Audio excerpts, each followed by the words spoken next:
Break के बाद 4 की 64 में आपका स्वागत है। खबरों में बढ़ते आगे। पश्चिम बंगाल के सीएम ममता बनर्जी ने अपने आने वाले गणतंत्र दिवस परेड के लिए पश्चिम बंगाल की प्रस्तावित झांकी की अस्वीकृति पर प्रधानमंत्री नरेंद्र मोदी को पत्र लिखा है। उन्होंने पत्र के जरिए परेड में पश्चिम बंगाल के स्वतंत्रता सेनानियों की झांकी को शामिल करने का प्रधानमंत्री से अनुरोध किया है। सीएम ममता बनर्जी ने प्रधानमंत्री को लिखे पत्र में कहा है कि गणतंत्र दिवस परेड से पश्चिम बंगाल की झांकी को खारिज करने संबंधित केंद्र के फैसले से मैं चकित हूं, हैरान हूं। उन्होंने ये भी कहा है कि गणतंत्र दिवस परेड के लिए पश्चिम बंगाल की झांकी को बिना कोई कारण बताए खारिज कर दिया गया है। केंद्र द्वारा सुभाष चंद्र बोस पर पश्चिम बंगाल की गणतंत्र दिवस की झांकी को खारिज करने के बाद सीएम ममता बनर्जी ने रविवार को पीएम मोदी को पत्र लिखकर हस्तक्षेप करने की मांग की है। नेताजी की विशेषता वाली अपने राज्य की झांकी को अस्वीकार करने पर आश्चर्य व्यक्त करते हुए पश्चिम बंगाल के मुख्यमंत्री ने कहा कि वो आगामी गणतंत्र दिवस परेड से पश्चिम बंगाल सरकार की प्रस्तावित झांकी को अचानक बाहर किए जाने के भारत सरकार के फैसले से आहत हैं। और इस पर ज्यादा जानकारी के साथ दिल्ली से ब्यूरो राजा पटेल हमारे साथ जुड़ गए हैं। राजा पटेल, यहाँ पर पश्चिम बंगाल की झांकी को परेड में शामिल करने से खारिज कर दिया गया है। ममता बनर्जी इस पर नाराजगी जता रही हैं और ये कह रही है कि बिना कोई कारण बताए इसे खारिज कर दिया गया है।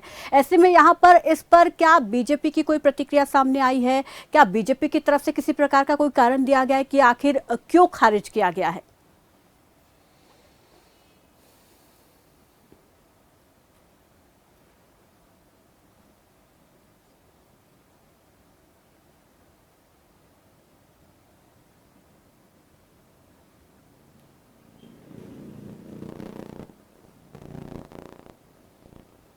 और बिल्कुल देखिए, ममता बनर्जी की बात करें, जिस तरीके से गणतंत्र दिवस आने वाला है, इसको लेकर जो ममता बनर्जी ने अभी ट्वीट किया है और देश के प्रधानमंत्री को लेटर भी लिखा है। जिस तरीके से पश्चिम बंगाल की जो झांकी है उसको अब जो परेड में शामिल नहीं किया जाएगा, केंद्र सरकार की तरफ से नोटिफिकेशन ममता बनर्जी की सरकार के पास पहुंचा। उसके बाद से लगातार ममता बनर्जी नाराज हैं और उन्होंने पीएम मोदी को पत्र लिखकर इसमें हस्तक्षेप करने की यहाँ पर बात कही है। देखने वाली बात होगी कि किस तरीके से केंद्र सरकार इसका रिएक्ट करते हैं, क्योंकि एक हैरानी की बात है, तमाम अलग अलग राज्यों की झांकियां 26 जनवरी को परेड के जरिए दिखाई जाती है, पर पश्चिम बंगाल की बात करें तो पश्चिम बंगाल की जो रैली थी उसको इस परेड में शामिल नहीं किया जा रहा। अचानक से ये फैसला लिया गया है। इसको लेकर ममता बनर्जी काफी ज्यादा नाराज दिख रही है। लगातार ट्विटर की बात करें और अब उन्होंने देश के प्रधानमंत्री को पत्र लिखकर इसमें हस्तक्षेप करने की बात की है। देखने वाली बात होगी कि केंद्र सरकार की तरफ से पीएमओ की तरफ से किस तरीके का रिएक्शन सामने आता है। जी बिल्कुल राजा, जानना चाहेंगे आपसे, कहीं ना कहीं राजनीति हावी नहीं लगती इस मामले में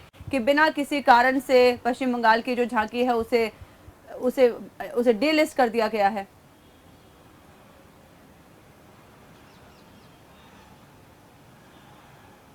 क्या मेरी आवाज आप तक पहुंच रही है राजा?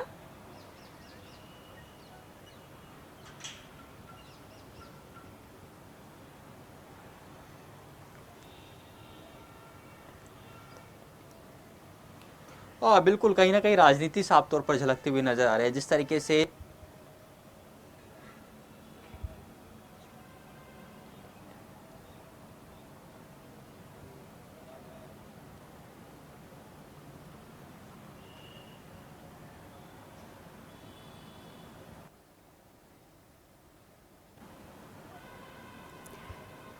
राजा, यहाँ पर क्योंकि इसमें हमने देखा कि कांग्रेस के नेता अधीर रंजन चौधरी की तरफ से भी कहा गया कि ऐसा नहीं किया जाना चाहिए, क्योंकि सुभाष चंद्र बोस से जुड़ी झांकी को वो शामिल करना चाह रही हैं। स्वतंत्रता सेनानियों का कहीं ना कहीं यहाँ पर अपमान करने की कोशिश की जा रही है उनकी झांकी को खारिज करके। और बीजेपी के नेता की तरफ से भी प्रतिक्रिया सामने आई, वो भी ये कह रहे हैं कि कहीं ना कहीं ममता बनर्जी से राजनीतिक रंग देने की कोशिश कर रही हैं। बिल्कुल देखिए, साफ तौर पर यहाँ पर राजनीतिक झलकती हुई सामने आ रही है। जिस तरीके से पश्चिम बंगाल की बात करें, वो सुभाष चंद्र बोस की जो रैली है, स्वतंत्रता सेनानी की रैलियों को शामिल करने जा रहे थे। अचानक से इस फैसले का यहाँ पर फैसला लिया गया और उनकी जो रैलियां हैं उनको स्थगित, यानी कि अब परेड में शामिल नहीं होगी। मैं आपको बता दूं कि गणतंत्र दिवस की परेड हर साल होती है और अलग अलग राज्यों की झलकियाँ गणतंत्र दिवस की परेड में दिखाई जाती हैं, पर जिस तरीके से इस बार पश्चिम बंगाल की जो झांकियों की हम बात करें, रैलियों की बात करें, वो इसमें शामिल नहीं होगी, जिसको लेकर राजनीति हावी होती हुई नजर आ रही है। चाहे कांग्रेस की बात करें, बीजेपी ने भी कहीं ना कहीं पलटवार किया है कि ममता बनर्जी राजनीति कर रही हैं, पर देखने वाली बात है क्योंकि ममता बनर्जी ने पीएम मोदी से इसमें हस्तक्षेप की बात की है। पीएमओ की तरफ से किस तरीके का बयान निकलकर सामने आता है। जिस तरीके से हम बात करें, लगातार ममता बनर्जी ट्वीट की बात करें और लेटर की बात करें, वो पीएमओ को लिखती हुई नजर आ रही हैं। हालांकि अभी तक पीएमओ की तरफ से इसका कोई जवाब सामने नहीं आया, पर देखने वाली बात होगी कि किस तरीके का जवाब पीएमओ की तरफ से सामने आता है। बिल्कुल, बिना किसी कारण के झांकी को खारिज कर देना कहीं ना कहीं राजनीति को इसमें दर्शाया जा रहा है। शुक्रिया राजा पटेल हमारे साथ जुड़ने के लिए, इस तमाम जानकारी के लिए। और ऐसे में अब देखना होगा कि प्रधानमंत्री की तरफ से इसमें